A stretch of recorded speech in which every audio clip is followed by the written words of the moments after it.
오늘 하나님이 주시는 말씀을 같이 보도록 하겠습니다. 구약 성경 창세기 21장입니다. 22절에서부터 34절까지 말씀을 저와 여러분이 같이 보도록 하겠습니다. 창세기 21장 22절에서부터 34절까지 말씀입니다. 그 무렵에 아비멜렉이 그의 군사령관 비걸과 함께 아브라함에게 말하되 내가 하는 일마다 하나님이 너와 함께 하시도다. 그런즉 너는 나와 내 아들과 내 손자에게 거짓되이 행치 아니하기로 이제 하나님을 가리켜 내게 서약하라.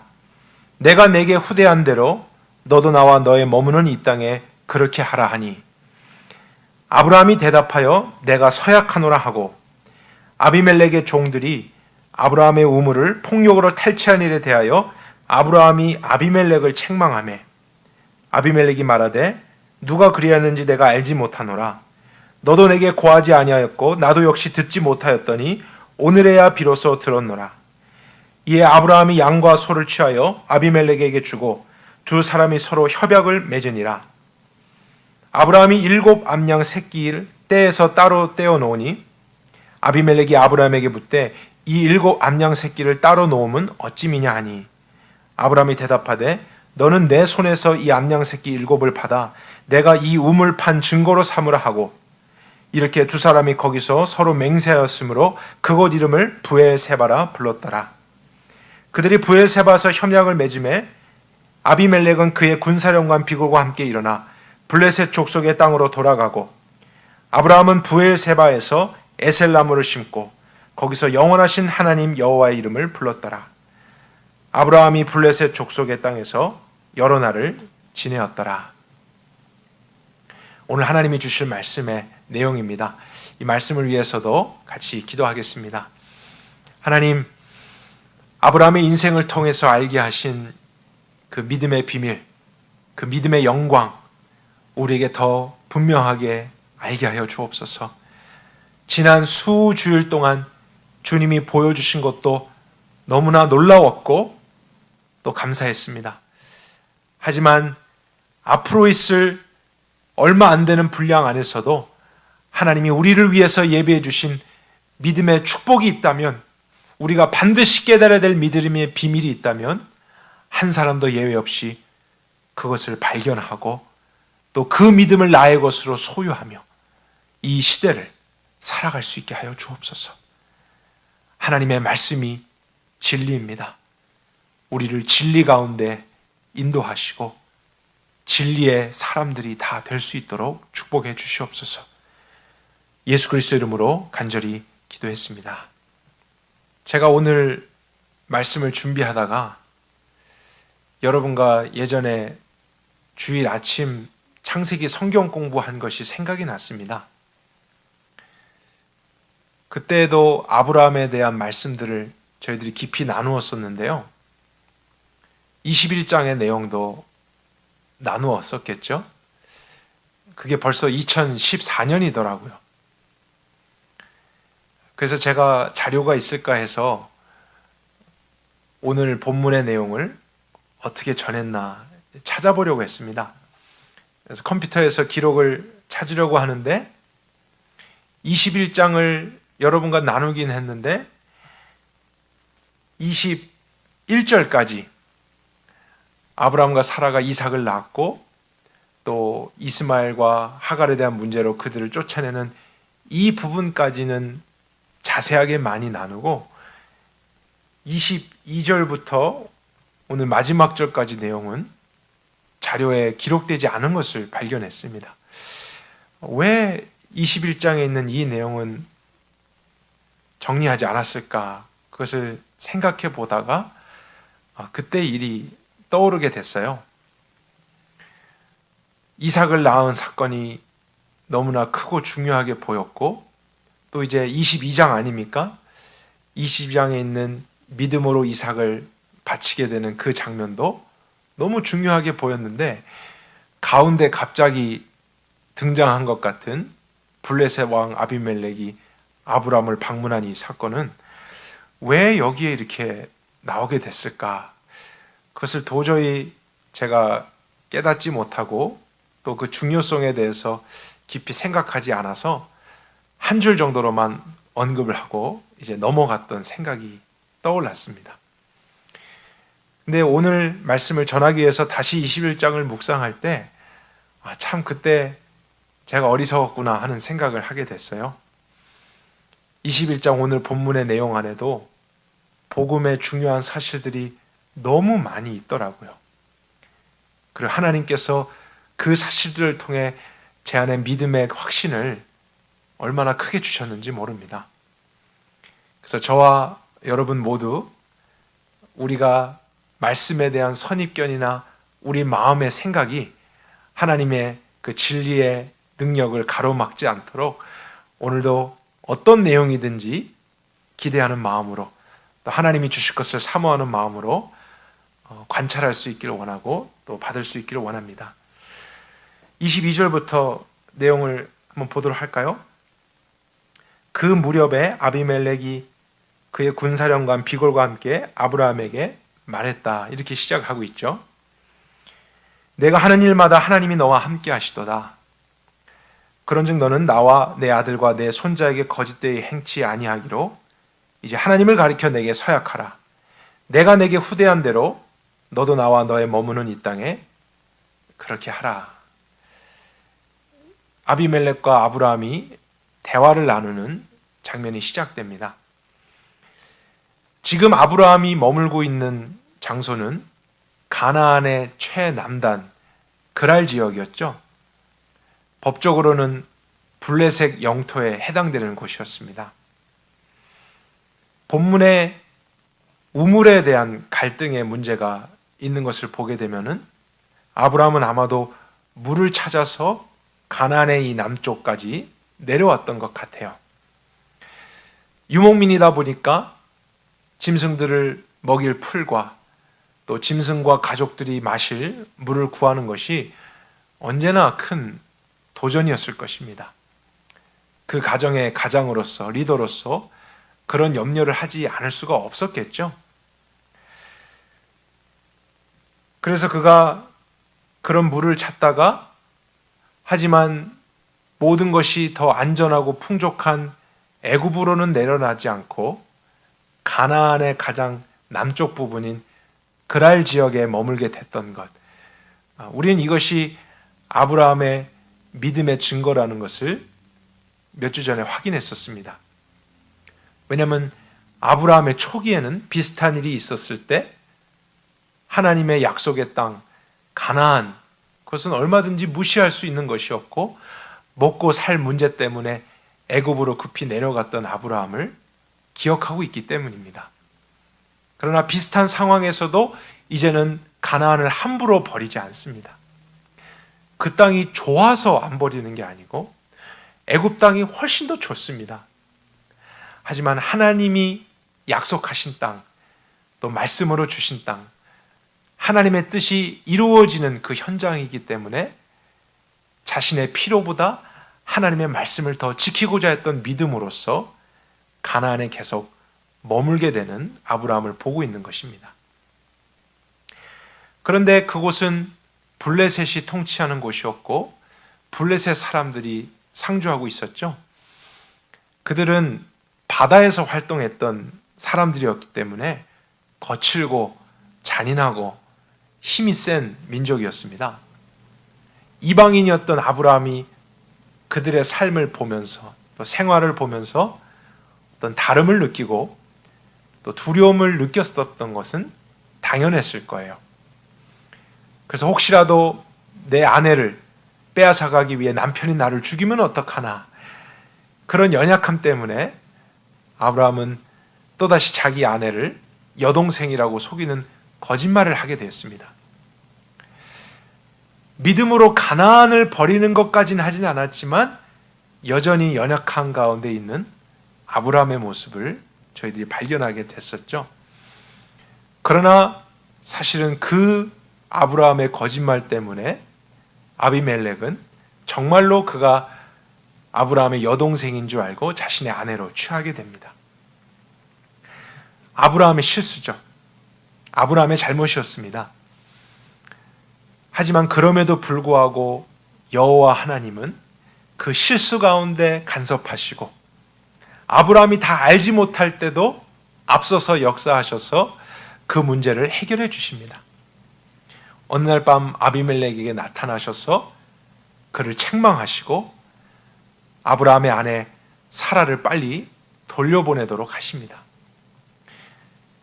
갑자기 나타난 그 여호와 하나님을 경험했던 아비멜렉, 그는 그분의 영광과 그분의 심판이 너무 두려워서 혼비백산한 나머지 사라를 다시 아브라함에게 돌려보냅니다. 그리고 나서 오히려 아브라함에게 너가 왜 나에게 그렇게 했느냐라는 책망을 했던 그런 부분 저희들이 기억을 하고 있죠. 그런데 그때 아비멜렉이 사라를 아브라함에게 돌려준 것만이 아니라 그 땅에 계속 머물 수 있는 호의를 베풀어 줬습니다. 어차피 다른 곳에 가봤자 또 다른 어려움이 있을 수도 있으니까 이제 모든 사실을 알게 된 만큼 이 땅에서 거주할 수 있도록 블레셋 왕이 허락을 해준 것이었죠. 그래서 아브라함 가족은 떠나지 않고 그곳에 머물게 됐으며 그들이 그토록 기다렸던 믿음으로 낳은 아들 이삭을 이제 그랄 지역에서 블레셋 영토 안에서 낳게 됐던 것입니다. 오늘은 이제 그 이후에 있었던 사건입니다. 이삭을 낳고 아브라함 가족이 어떻게 보면 평안 가운데 있었을 때에 갑자기 아비멜렉과 군대 장관 비골이 아브라함을 개인적으로 방문해 옵니다. 그 지역의 가장 높은 두 사람이 방문하게 됐던 것, 무슨 심각한 문제가 있는가 하는 위기감이 느껴지기도 하는 장면입니다. 근데 대화의 내용을 보니까 이제 그런 것이 아님을 알 수 있죠. 아비멜렉이 아브라함에게 와서 했던 말은 너와 너의 아들들이 나와 나의 손자, 나의 자녀들에게 이제 이러한 맹세를 했으면 좋겠다. 하나님, 그분이 너와 함께 하기 때문에 더 이상 그분에 대한 심판을 우리가 받지 않도록 너가 거짓되이 행하지 않고 우리를 도와줬으면 좋겠다 하는 그런 말을 하게 됩니다. 쉽게 말하면 아비멜렉은 평화 협정을 맺기 위해서 아브라함을 찾아왔던 것이었어요. 근데 여러분, 세상적으로 한번 생각해 보십시오. 평화 협정을 맺는다는 것은 언제나 약소 국가가 강한 국가에 찾아가서 뭔가 조공이라도 바치면서 우리를 좀 불쌍히 여겨주십시오. 전쟁이 일어나지 않게 해주십시오. 우리가 이렇게 대우하겠습니다. 역사적으로 볼 때 이런 식의 조약이 늘 형성됐었습니다. 근데 지금 누가 누구를 찾아와서 평화협정을 요청하는 것이냐면 블레셋의 왕이 자기 지역에 거주하고 있는 이방 사람 나그네와 같은 아브람을 찾아와서 평화협정을 맺어달라고 요청하고 있는 장면이에요. 굉장히 이상한 그림이 아닐 수 없습니다. 아비멜렉은 그 지역에서 무엇이든지 할 수 있는 왕이잖아요. 그 당시 왕이라는 개념, 절대 주권을 가진 자입니다. 그의 말에 모든 것이 복종할 수밖에 없고 마음대로 할 수 있는 권위가 있었죠. 근데 자기 지역 안에 살고 있는 아브라함에게 와서 평화협정을 맺고자 했던 것. 그 이유는 한 가지였습니다. 아브라함이 대단해서가 아니라 아브라함과 함께하는 하나님이 두려웠기 때문이었습니다. 22절을 다시 한번 보게 되면요, 내가 하는 일마다 하나님이 너와 함께 하시도다. 저는 이것이 굉장한 고백이라고 생각해요. 그러니까 아브라함이 하나님이 나와 함께 하십니다, 이렇게 말하는 것은 별로 영향력 없습니다. 그걸 믿지 않는 사람들이라면 무슨 의미가 있겠어요? 그런데 이방 왕이 아브라함에게 와서 그 여호와 하나님이란 분은 늘 너와 함께 하시는구나, 모든 일에 너와 함께 하시는구나 하면서 자기의 말로 고백을 하고 있는 것이었습니다. 아비멜렉은 아브라함이 하나님의 다스림을 받는 특별한 사람이라는 것을 알아보았던 것이죠. 그래서 그가 블레셋 지역, 자기가 관할하는 지역에 있다 할지라도 자기 마음대로 할 수 없고, 그래서 그와 함께 평화협정을 맺어 그의 주인이 되고 그의 인도자 되시는 하나님께 더 이상 어떠한 책망이나 심판을 받지 않고 싶었던 것입니다. 여러분, 이런 내용 안에서 우리가 복음의 한 부분을 발견할 수 있지 않겠습니까? 저는 블레셋 지역 안에 살고 있는 나그네와 같은 아브라함, 그를 통해서 이 세상 안에 살고 있는 나그네와 같은 그리스도인들을 생각해 보았습니다. 우리들도 블레셋과 같은 강력한 세상 안에 살아가고 있는 연약한 존재들이잖아요. 이 세상이 얼마나 큽니까? 이 세상이 얼마나 화려하고 높습니까? 또 여전히 이 세상을 지배하고 다스리는 사단의 권세 얼마나 실제입니까? 모든 사람들이 그 원리 안에 지금 순복하고 있지 않습니까? 하지만 그런 사단이라 할지라도, 그런 세상이라 할지라도 이 세상 안에 있는 그리스도인들을 함부로 할 수 없다는 것, 저는 그 원리가 오늘 이 말씀 안에 나타나고 있다고 확신합니다. 왜 그리스도인들을 함부로 할 수 없을까요? 그것은 우리 그리스도인의 숫자가 많아서가 아닙니다. 이제 그리스도인들이 교육을 많이 받고 지식인들이 되어서 우리를 깔보지 못하고 함부로 하지 못하는 것도 아닙니다. 우리가 이 세상에 있는 많은 부를 가지고 재산을 가지고 있기 때문에, 어느 정도 우리도 세상에서 권력이 있기 때문에 그리스도인들을 함부로 하지 못하는 것도 아닙니다. 이 세상이, 또 이 세상을 다스리는 왕이 그리스도인들을 함부로 하지 못하는 단 하나의 이유는 만군의 여호와 하나님이 그들과 함께 한다는 것을 알기 때문입니다. 그 이유 때문이에요. 우리가 가진 어떠한 것 때문이 아니라 우리가 하나님께 속했고 하나님의 백성이기 때문에 하나님의 보호가 있으며 하나님의 인도가 있으며 하나님이 왕으로서 우리를 다스리신다는 것을 알고 있는 사단은 결단코 그리스도인들을 함부로 대할 수 없습니다. 이 세상에 있는 모든 것은 그가 원하는 대로 영향을 주고 움직이려고 할지라도 그리스도인의 삶은 움직일 수 없습니다. 그의 권한이 아닙니다. 이 세상 안에 있는 또 다른 나라, 또 다른 존재, 이것이 바로 하나님 나라에 대한 개념인 것이죠. 우린 세상 안에 있어도 세상에 속한 것이 아니라 하나님께 속한, 하나님의 다스림을 받는 하나님의 영역이기 때문에 세상 왕이 아닌 하나님이 우리를 다스리시고 그분만이 우리의 권위자이십니다. 그래서 정말 우리가 이 사실을 믿는다면요, 우린 이 세상에서 주눅이 들거나 위축되면서 살아갈 필요가 없습니다. 아무리 우리보다 많은 것을 가지고 높이 있고 권위가 있는 사람, 또 좋아 보이는 많은 것을 치장한 인생이라 할지라도 우리가 그런 것 때문에 위축될 필요 없습니다. 우리의 자신감은 이 모든 것, 어떤 것보다도 더 크고 위대하신 하나님이 함께하는 인생이라는 것, 나는 주님의 것이고 주님의 백성이고 그 여호와 하나님, 아도나이 하나님, 엘샤다이 하나님, 엘렐리온 하나님, 온 우주 만물을 소유하시며 다스리시는 하나님이 우리의 삶을 인도하신다는 것, 그것을 믿는 믿음 안에 우리는 이 세상을 이길 힘을 갖게 되는 줄 믿습니다. 이것 또한 오늘 우리가 구해야 새롭게 주시는 특별한 것 아니죠.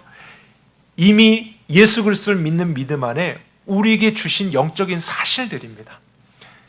성경은 이것을 우리가 기억하고 다시 한번 확인할 수 있도록 반복해서 이야기해 주는 것이죠. 우리들의 정체성, 우리들의 신분. 그래서 세상의 어떤 것도 여러분을 함부로 할 수 없다는 것을 아시고, 오늘도 여러분의 자리에서 하나님이 여러분에게 맡겨주신 일들을 신실하게 이뤄가실 수 있길 바랍니다. 두려워하지 마십시오. 하나님이 함께 하십니다. 그분의 영광이 여러분 위에 있습니다.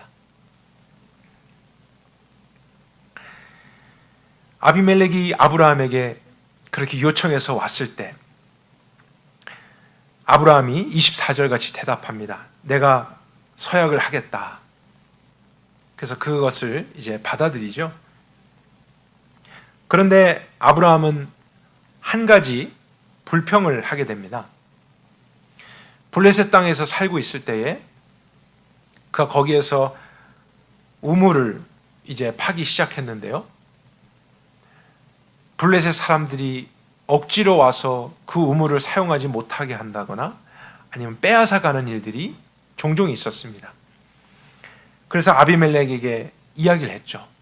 너의 신하들이, 너의 종들이 나를 이렇게 괴롭게 하고 물을 빼앗아갔다.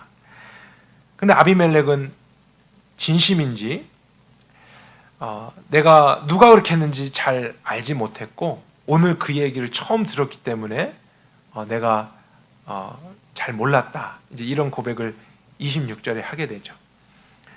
그래서 아브라함도 그랬을 수 있겠다 싶으면서 이제 두 사람이 함께 언약을 맺습니다. 짐승들을 가지고 와서 아브라함은 이제 자신이 거짓되이 행하지 않아서 하나님의 심판을 받지 않게 하는 그러한 평화의 협약을 맺고, 또 자신이 판 우물에 대해서 더 이상 블레셋 사람들이 빼앗아가지 못하게 하는 그런 협약을 쌍방으로 맺게 되죠. 28절에 보면 7마리의 암양 새끼를 특별하게 준비해서 하나의 상징성을 둔 채 아비멜렉과 언약을 하게 됩니다. 아비멜렉이 왜 7마리 암양은 따로 두게 되느냐 했더니 이것이 바로 내가 우물을 판 증거가 될 것이다 하면서 이제 서로 맹세를 하고 그 7마리의 암양을 교환하고 같이 서약을 했던 곳의 지명을 부엘세바라고 부릅니다. 부엘이라고 하는 뜻은 우물이라는 뜻이고요. 세바라고 하는 것은 맹세라는 뜻입니다. 그래서 맹세의 우물이 되죠. 아브라함이 판 그 물에 대해서는 이제 블레셋 사람들이 자신들의 권한을 주장할 수 없고 아브라함이 계속 소유할 수 있고 사용할 수 있는 그런 권리를 얻은 것입니다. 그리고 그 협약을 맺고 아비멜렉과 군대 장관은 다시 자신의 자리로 돌아가고 아브라함도 블레셋 땅이었지만 왕의 허락을 받아서 계속 그곳에서 거주할 수 있게 됩니다. 오늘 본문의 내용 어떻게 보면 그렇게 특별할 것이 없는 그런 평범한 내용인 것 같지만 저희들이 조금 자세하게 보게 되면은 그 안에 암시적인 의미를 담고 있는 많은 내용들이 있다는 것을 발견하게 됩니다. 특별히 여기에서 아비멜렉과 언약을 맺었던 부엘세바라고 하는 지역, 그 우물물이라고 하는 것은 나중에 성경에도 여러 번 등장하기 때문에 저희들이 주의 깊게 봐야 될 내용들입니다. 특별히 아브라함만이 아니라 아브라함의 아들 이삭과 손자 야곱도 그들의 인생의 큰 위기와 결정의 순간에서 부엘세바에 오게 됩니다. 그리고 그곳에서 아브라함이 만났던 하나님을 동일하게 만나고 아브라함에게 주신 하나님의 축복의 말씀을 동일하게 듣게 됩니다. 그리고 그곳에서 하나님의 이름을 부르게 되는 일들이 있는데요. 저희들이 그런 내용들을 성경에서 같이 한번 찾아보도록 하겠습니다. 26장으로 같이 가보도록 할까요? 1절입니다. 26장 1절. 아브라함 때에 첫 흉년이 들었더니 그 땅에 또 흉년이 들매. 아브라함 때에 흉년이 들었던 땅, 가나안 땅을 의미하죠. 그런데 이삭이 또다시 자기 때에 흉년이 들자 그랄로 가서 블레셋 왕 아비멜렉에게 이르게 됐다. 그런 내용을 우리가 발견합니다. 이때는 아브라함이 이미 죽은 때였고 이삭이 자신의 가족과 함께 아버지처럼 유목 생활을 하고 있을 때였습니다. 그런데 아버지 아브라함이 경험한 것 같은 삶의 실질적인 문제를 경험한 것이죠. 그런 사막 기후에서 유목민으로서 살면서 먹을 것 마실 것에 대한 어려움이 늘 있었고 흉년에 들었던 땅에 또다시 흉년이 들게 된 것. 그래서 이삭도 물을 찾아서 먹을 것을 찾아서 계속 옮겨 다닐 수밖에 없었습니다. 그래서 가나안의 제일 남쪽 그랄 지역까지 이삭도 오게 됐는데 2절에 보니까 하나님이 이삭에게 이렇게 말씀하세요. 애굽으로 내려가지 말고 내가 내게 지시하는 땅에 거하라. 그럼 이 말씀을 통해서 본다면 가나안 제일 남쪽까지 내려온 이삭은 무엇을 계획하고 있었다는 것을 알게 됩니까? 그는 이제 그 가나안 지역을 넘어서서 애굽까지 내려갈 생각을 가지고 있었습니다. 왜냐하면 그것이 상식적으로 합리적인 것이기 때문이죠. 애굽에 더 큰 물들이 있고 편안한 삶이 더 쉬운 곳이기 때문에 가족들을 데리고 흉년을 피하기 위해서 내려가는 것. 이삭도 당연하게 생각했고 아브라함도 당연하게 생각했었기 때문에 그런 일들을 했었습니다. 하지만 나중에 아브라함은 믿음으로 하나님의 말씀을 현실적인 문제보다 더 중요하게 여겨서 가나안을 떠나지 않는 일이 있었던 것이죠. 그런데 지금 동일한 사건 앞에 하나님의 말씀이 이삭에게도 임했던 것입니다. 그래서 너도 현실적인 문제와 필요가 있지만 가나안으로 가지 말고 내가 지시하는 땅에 거하라. 그 땅이 바로 가나안을 의미하는 것이죠. 3절을 보겠습니다. 내가 이 땅에 거류하면 내가 너와 함께 있어 내게 복을 줄 것이다. 그래서 이삭에게도 주신 약속은 하나님이 함께 하신다는 것입니다. 그리고 하나님이 함께 하심으로써 복을 주시는 것. 그 복은 모든 땅에 너와 내 자손을 주고 아버지 아브라함에게 맹세한 것을 이루어지는 복이었습니다. 너의 자손이 하늘의 별과 같이 번성하게 되고 모든 땅을 내 자손에게 주어서 내 자손으로 인해 천하 만민이 복을 받게 되는 것.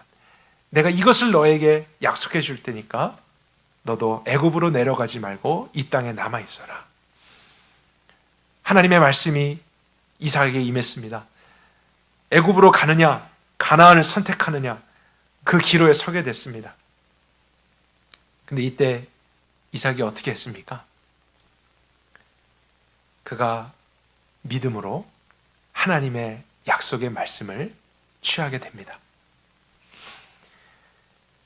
믿음으로 하지 않았더라면 무시해버리고 자기 생각에 옳은 대로 갈 수 있었잖아요.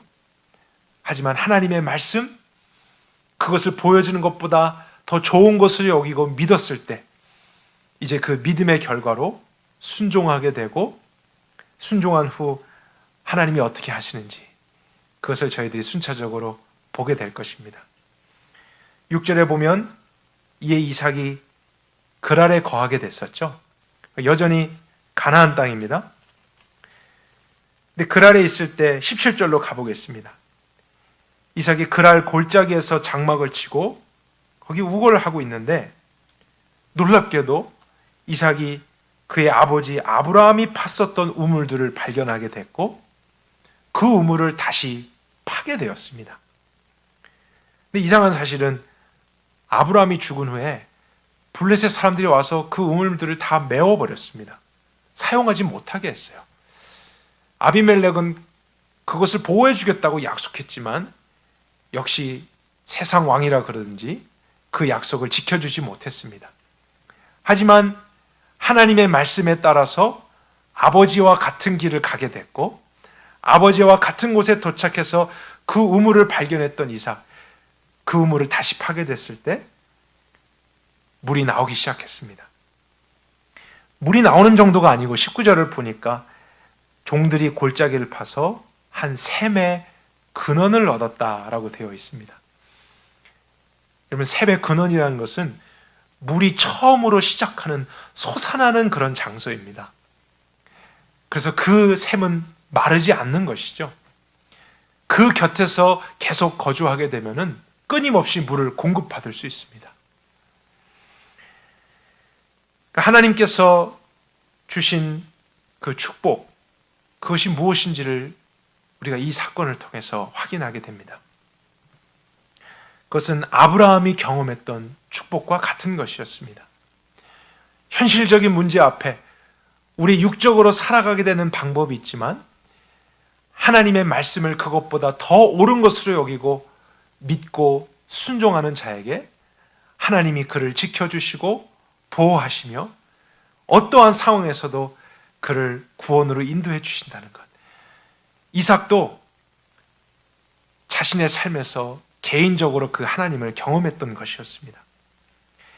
아무리 환경과 상황이 척박할지라도, 아무리 블레셋 지역에 많은 사람들과 함께하는 어려움이 있다 할지라도 영광스럽고 모든 것을 소유하신 하나님이 함께하는 인생이 되면 그는 그 마른 곳에서도 샘의 근원을 찾게 되고 오히려 애굽에 내려갔으면 좋았겠다라고 싶은 것보다도 더 좋은 것을 하나님의 말씀이 있는 곳에서 발견하게 된다는 것입니다.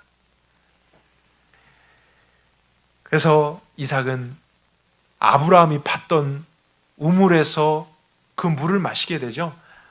아브라함도 그 물을 마시고서 생존하고 살게 됐고 하나님의 말씀을 지키길 참 잘했다, 이런 고백을 했을 것입니다. 그리고 그곳에서 하나님의 새로운 이름도 부르게 됐잖아요. 근데 이삭도 동일한 것을 경험합니다. 23절을 볼까요? 이삭이 거기서부터 부엘세바로 올라갔더니 바로 거기가 부엘세바 지역이었어요. 그 밤에 여호와 하나님이 나타나십니다. 나는 내 아비 아브라함의 하나님이니 두려워 말라. 내 종 아브라함을 인하여 내가 너와 함께 있어서 너에게 복을 주어 내 자손으로 번성케 하리라. 그래서 이삭은 아버지가 믿고 순종하며 평생 동안 의지했던 그 하나님을 개인적으로 만났어요. 그리고 자신의 삶에서도 하나님을 믿게 되는 기회가 왔습니다. 동일한 장소 부엘세바에서 아브라함이 팠던 우물의 물을 자신도 마시면서 생명을 유지하면서 하나님의 말씀을 따르는 것이 이렇게 좋은 것이구나 경험하게 됐을 때 아버지의 하나님이 자신에게도 나타나서 내가 너와도 함께 하겠다, 이런 약속을 주십니다. 그러니까 아브라함의 하나님이 이젠 더 이상 아브라함만의 하나님이 아니라 이삭의 하나님도 되시겠다는 것입니다. 그러면 그 하나님이 함께하는 인생, 어떠한 세상의 권력과 통치자도 함부로 행할 수 없는 하나님께 속한 인생이 되고 하나님의 다스림을 받는 나라가 되는 것입니다. 근데 참 신기하게도 이삭만이 아니라 이삭의 아들인 야곱도 동일한 것을 경험하게 됩니다. 야곱에게는 사랑했던 요셉이라는 아들이 있었잖아요. 그런데 요셉은 자기가 원해서가 아니라 형들의 시기와 질투를 받아서 의지와 관계없이 가나안 지역에 있다가 애굽으로 노예로 팔려가게 됩니다.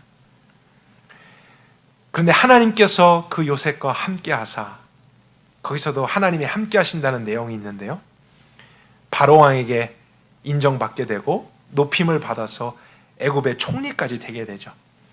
나중에 이 사실을 형들이 알게 되고 이제 아버지 야곱에게도 알려지게 됩니다. 그리고 요셉은 야곱의 온 가족을 그 어려운 흉년의 때에 애굽으로 올 수 있도록 초청을 하게 됩니다. 야곱은 잃어버렸던 요셉을 내가 다시 볼 수만 있다면 하는 기쁜 마음으로 애굽으로 내려가고 싶지만 이제 생각나는 것은 혹시 이것이 사실이 아니면 어떡하나. 또 아마 그가 아버지에게 들었을 거예요. 이 가나안이라는 지역이 바로 우리들에게 주신 하나님의 약속의 땅이라는 그 말씀들이 생각났을지 모릅니다. 그래서 가나안에서 애굽으로 가는 것을 주저했어요. 육신적으로는 가는 것이 얼마나 좋아요? 잃어버린 아들을 발견하게 되는 것. 하나님 알지 못하고 하나님 말씀과 관계없다면 내 마음대로 하면 되잖아요. 그러나 야곱에게는 하나님에 대한, 말씀에 대한 경외감이 있었습니다. 그래서 주저했습니다. 근데 그때 하나님이 나타나셔서 주신 말씀, 우리 창세기 46장 한번 확인해 볼까요? 46장 1절입니다. 이스라엘이 모든 소유를 이끌고 떠나서 어디에 이르게 됐죠? 부엘세바에 이르러. 중요한 지명이 아닐 수 없습니다. 그 부친 이삭의 하나님께 희생을 드리네. 이것도 참 중요한 발견이죠. 이삭이 부엘세바에서 믿음으로 순종하고 하나님을 경험하고 아브라함이 팠던 우물의 물을 마신 다음에는 아브라함의 하나님을 만났습니다. 근데 그 하나님이 이제 내가 너와도 함께 하겠다. 결국엔 이삭의 하나님이 됐고, 나중에 야곱이 자신의 삶에서 현실적인 문제와 자기의 원함이 있지만 하나님의 말씀 때문에 갈등하고 부엘세바 안에 있을 때 하나님은 이삭의 하나님으로 야곱에게 나타나십니다. 그리고 야곱아 야곱아 하면서 나는 하나님이라 내 부친의 하나님이니 애굽으로 내려가기를 두려워 말라. 이는 내가 거기서 너로 큰 민족을 이루게 하려 함이니라. 그래서 애굽에 내려가는 것이 그의 육적인 어떤 생각 때문만이 아니라 일시적인 하나님의 계획 안에 있는 것이기 때문에 내려가도 된다라는 안심을 주십니다. 그리고 더 중요한 약속은 4절에 똑같죠. 내가 너와 함께 애굽에 내려가겠다. 아브라함과 함께 하셨던 하나님, 이삭과 함께 하셨고 야곱과도 함께 하시겠다 약속하십니다. 그리고 애굽에 내려갔지만 그가 나중에는 다시 가나안으로 오게 될 것을 약속해 주시죠. 정녕 너를 다시 데려올 것이며 요셉이 그의 손으로 내 눈을 감길 것이라. 하나님은 상황과 환경이 있다 할지라도 아브라함과 이삭과 맺었던 약속을 신실하게 지키기 위해 애굽에 내려가는 야곱, 나중에는 다시 가나안에 오게 하셔서 하나님의 뜻을 성취하실 것을 약속해 주십니다. 그리고 더 이상 너의 아버지의 하나님이 아니라 나는 너의 하나님이고 너의 보호자가 되고 너의 권위자가 될 것이다. 부엘세바의 축복, 아브라함과 이삭과 야곱에게 이렇게 흘러가는 것을 보게 돼요. 그러나 중요한 사실은 이것이 단순히 혈통이고 가족이기 때문에 축복을 받게 되는 것은 아니라는 사실입니다. 겉으로 봤을 때는 아버지, 아들, 또 손자 자연스럽게 이렇게 신앙이 이어지는 것 같지만 아브라함에게는 이삭이 아닌 이스마엘도 있었잖아요. 그러나 이스마엘은 이런 축복 못 받았습니다. 또 이삭에게도 야곱만이 아니라 에서도 있었잖아요. 근데 에서는 이런 축복을 못 받습니다.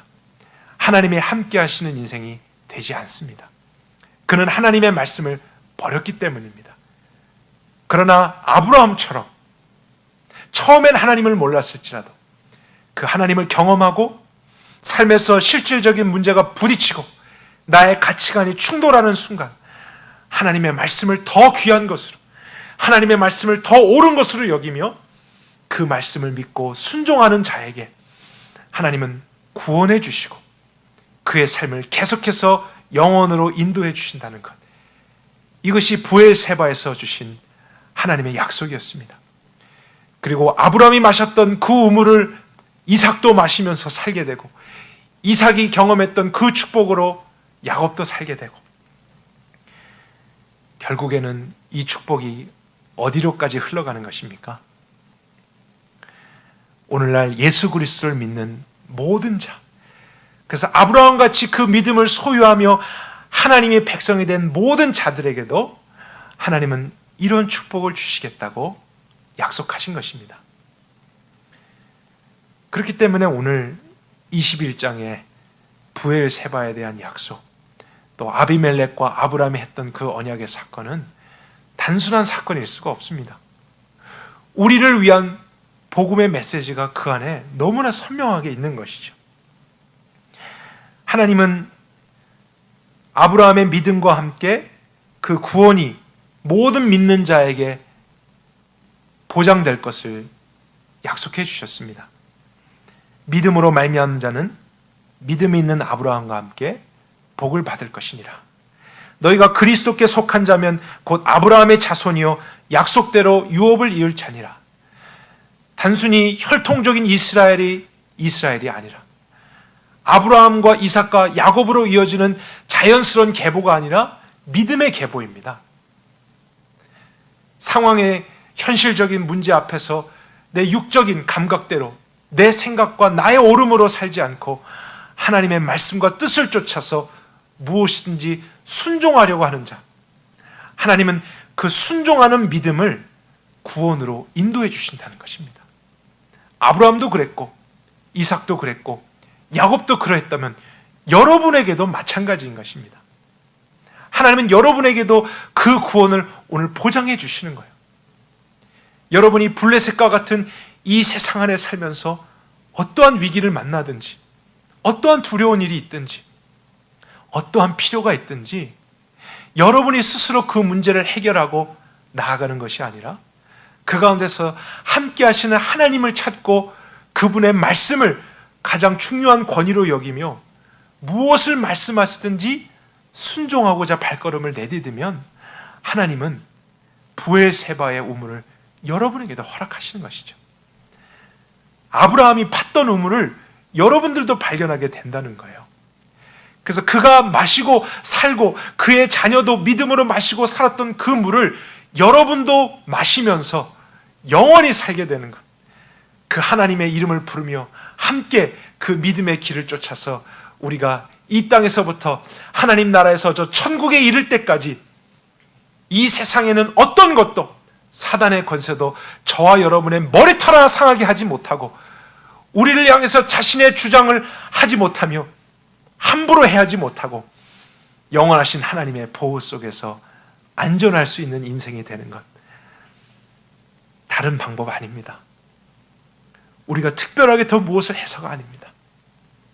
믿음입니다. 그 하나님에 대한 믿음, 믿음의 순종, 그 순종을 하나님은 택하셔서 아브라함의 축복을 받게 하시는 것이죠. 오늘날 저와 여러분의 문제가 있다면 우리는 시대의 흐름을 따라서 또 유행을 따라서 옆 사람과 또 옆집에 사는 사람들의 그런 모든 태도들을 쫓아서 새로운 방법이 없을까? 또 새롭게 대처할 어떤 대안이 없을까? 인생을 잘 사는 길이 없나? 새로운 우물을 자꾸 파려고 하는 것이 우리의 문제일 수 있습니다. 왜냐하면 누구도 두 번 살아본 사람이 없기 때문에 불안하잖아요. 모두 다 흉년을 만나고 모두 다 생활의 어려움을 만나고 블레셋과 애굽 사람들을 만나게 되는 위기가 있습니다. 두 번을 살아보면 한 번을 경험 삼아서 해볼 수 있을 텐데 한 번뿐인 인생을 살아갈 때 그 위기 앞에서 불안하니까 우리는 어떻게 새롭게 잘 사는 방법이 없을까? 또 시대의 흐름을 맞춰서 앞서가려고 더 빨리 가려고 하는 자세를 취할 때가 있습니다. 그러나 그것이 문제라고요. 또 그것이 오늘날 그리스도인들의 약점일 수 있습니다. 왜냐하면 믿음에 대해서도 그런 태도를 취할 때가 있기 때문입니다. 어떻게 하면 더 쉽고 빠른 방법으로서 좋은 믿음을 가질 수 없을까? 더 특별한 믿음을 가질 수 없을까 하면서 이런 책도 보고 저런 책도 보고 이런 설교도 듣고 저런 교회도 가보고 많은 것을 해보려고 새로운 우물을 자꾸 파보려고 합니다. 그러나 성경은 이야기하잖아요. 창세기부터 요한계시록까지 동일한 말씀 주고 계십니다. 다른 길 없는 것입니다. 지름길도 없습니다. 아브라함이 팠던 우물을 다시 파는 것만이 진리입니다. 그가 걸었던 믿음의 그 길을 가는 것만이 우리의 삶을 구원하는 것입니다.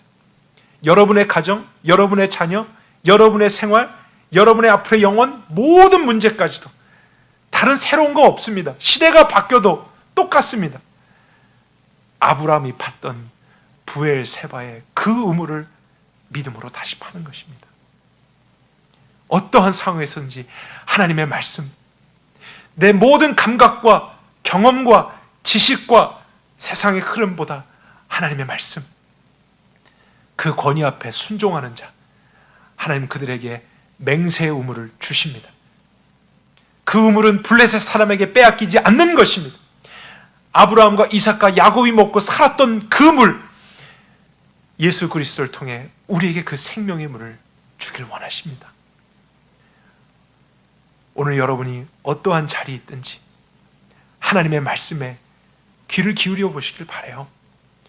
정말 그분과의 시간을 더 가지며 그분이 함께 하심으로써 오는 복이 무엇인지를 여러분이 교리적으로가 아니라 실질적으로 경험하실 수 있길 바랍니다. 그것보다 위대한 것 없습니다. 그것보다 우리 인생의 자신감은 없습니다. 만군의 여호와가 함께하는 인생. 그래서 우리가 이 세상을 한 번 살아가지만 여러 번 사람처럼 지혜롭게 살아갈 수 있고 후회하지 않으면서 살아갈 수 있는 것입니다. 아브라함과 같은 믿음의 길을 고집하여 가십시오. 다른 사람이 뭐라 하든지 하나님의 말씀의 길을 가시길 바랍니다. 순종입니다. 그 순종의 길 끝에서 주님의 약속을 이제는 손으로 만지며 여러분의 자손들과 먹고 마시고 나누며 함께 하나님의 나라로서 이 마지막 어두운 시대에 비추실 수 있길 바라요. 우리가 사는 시대, 이 믿음의 한 증인이 필요한 때입니다. 이 한 사람으로 말미암아 천하 만민이 복을 받게 되었다고 했던 것처럼 여러분의 믿음으로 말미암아 정말 순결한 믿음, 순종의 믿음, 여러분의 가정이 하나님의 나라가 될 수 있습니다. 이 사회와 시대가 그렇게 될 수 있습니다.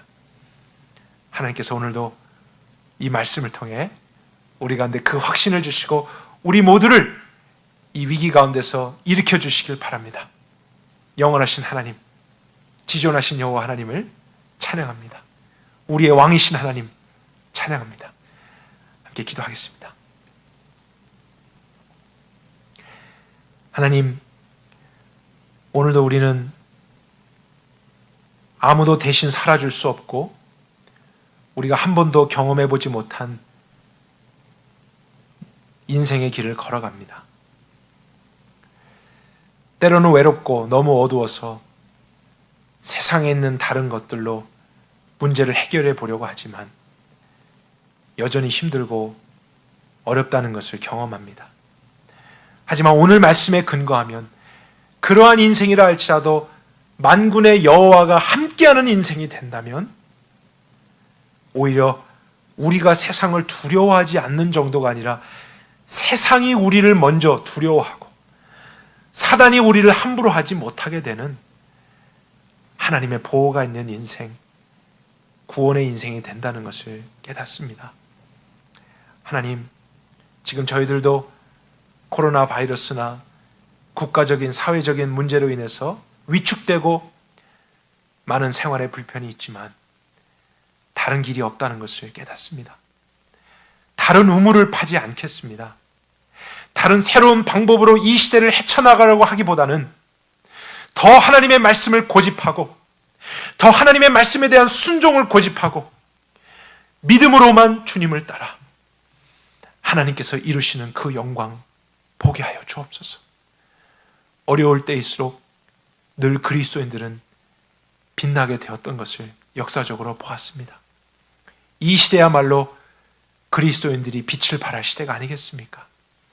저희 개인과 가정과 공동체가 그 믿음으로 하나님을 하나님 되게 하는 거룩한 삶이 될 수 있도록 축복해 주옵소서. 하나님께 모든 것을 맡기고 또 감사와 찬양을 드리며 예수 그리스도 이름으로 기도했습니다. 아멘. 우리 함께 계속해서 기도하도록 하겠습니다. 여러분의 삶에서 지금의 상황 가운데 많은 경험과 사람들의 조언과 또 뉴스에서 들은 것들과 여러분의 가치관들이